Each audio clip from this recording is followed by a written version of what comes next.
Well, we've been to America, then we returned to Britain and Europe. How about the party that both of us were in for such a long time, the Labour Party and its state, and not only just the state of the Labour Party, the state of politics and the governance of the UK? Where do you reckon we're at? I think an historian, and I don't pretend to be that, an historian would say that for the first time, for a very, very long time, Britain has no effective opposition. The parliamentary system depends so much upon having an active and credible opposition. An opposition that, in theory, at any day could take over the government of the country and do a reasonable job. For the first time ever, we are in a situation where there is no such opposition. And that is hardly believable. The situation in terms of hard fact is this. 2 months ago, a vote was held in the Parliamentary Labour Party. 172 members voted for Mr. Corbyn. 40 members, sorry, No, the other way around. 72 Right. voted Yeah, against yeah, Mr. yeah, Corbyn. yeah. 40 members voted for. A Yeah. huge dissenting majority showing that there was no confidence in the leader of the opposition. Yet he got, was it 55, 58%, yeah. 60% Overwhelming. of the popular vote in the election the year before. So what you have is this. You have in the country, and I think the same will happen again with this current election, you have in the country a mass of Labour supporters, or at least people who joined the Labour Party for 3 bob or 3 quid or something like that, a mass of people who will say, this is the man we want as a totem. Politics is not about totems. And I'm not saying it sneeringly at all. Many people believe in totem. It represents what they desire and what they cherish in life. The totem to many people voting for Corbyn is that he should stand for pure socialism as against the rest of the world, as against the rest of Britain. A totem, an honourable and understandable motive and mode of conduct. And he says, I'm the elected representative, I have the authority of the people of Britain, not the members of Parliament, but the people of Britain.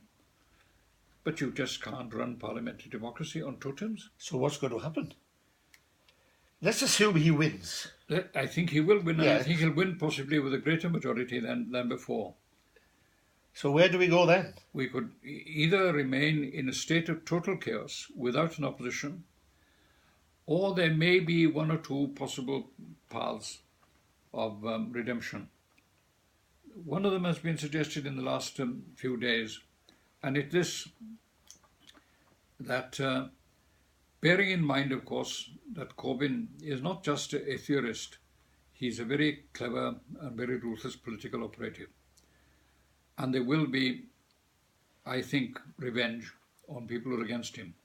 Momentum is there to deselect people. Yeah.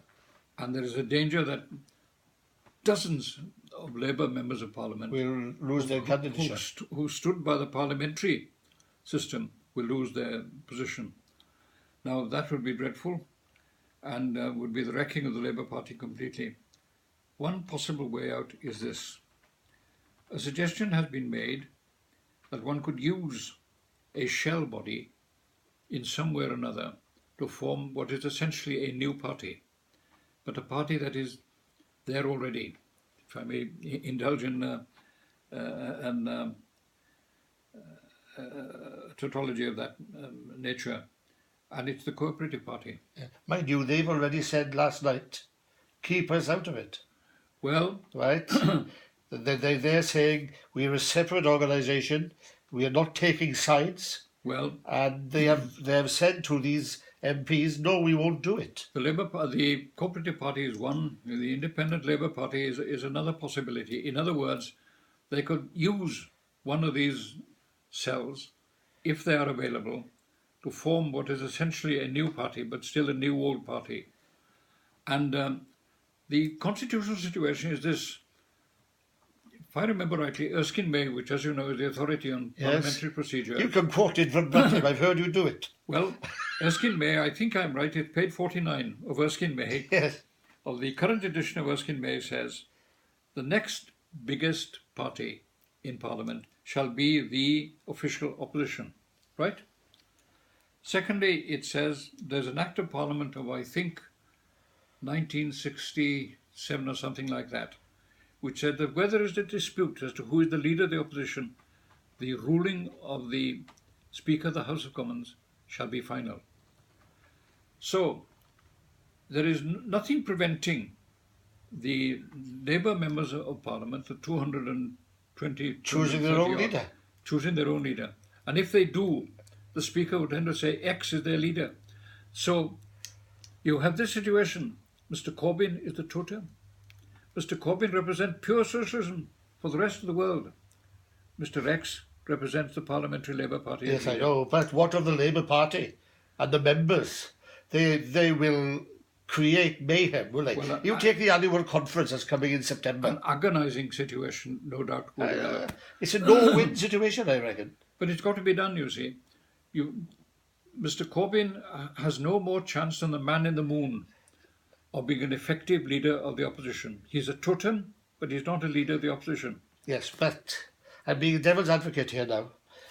You have said before, and I've heard you say it, that there's a disconnect between the people and Parliament. Yes. At the moment, Corbyn is with the disconnect people, isn't he? Yes. So is Trump in America. The fact that you are representing a disconnect doesn't mean to say that you're right, or doesn't mean to say that you should run the country.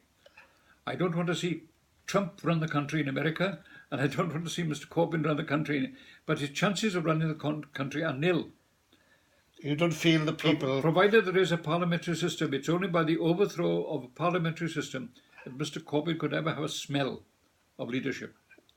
Well, yeah. I'm not against the man, I've never met him at all. Nor me either. But if he'd set out to kill the Parliamentary Labour Party, he couldn't have made a better job of it. Yeah. Because you see the situation, I was part of that team that split the Labour Party in 81, and it took us about 3-4 years before that to get it going and to arrive at 1981. But then there was only about 30 MPs, and they didn't have really the party membership behind them. Now the party membership and the PLP are entirely at odds. How do they get out of it? You've got these groupings. One, you had the Parliamentary Labour Party, 40 for Corbyn, 172 against him. Secondly, you have the 9.2 million people who voted Labour in the last election.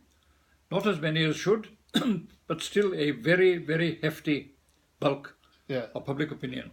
And thirdly, you've got the 100,000 people, many of whom are not Labour at all, but for some reason or another, sometimes utterly honourable reasons and sometimes dishonourable reasons, because there are many people, I think, of right-wing leanings who want to see Corbyn win for the wrong reasons, who are there representing that third group. How about, I'm personally an advocate of a progressive alliance between various parties, because I don't see how the Tories can ever be defeated come 2020. The Boundary Commission is going to give them a significant benefit, isn't it? They assume 30 or 40 extra seats. Yes. Parliament will be down from 650 to 600 MPs. Yes. I think it's a very, very difficult situation. Whoever is leader of the Labour Party. But the idea of forming a totally new party in alliance with the Liberal Democrats, or the Greens, I think is really not a starter. Really not on. It's something the Labour Party has to do for itself. It has to put its own house in order.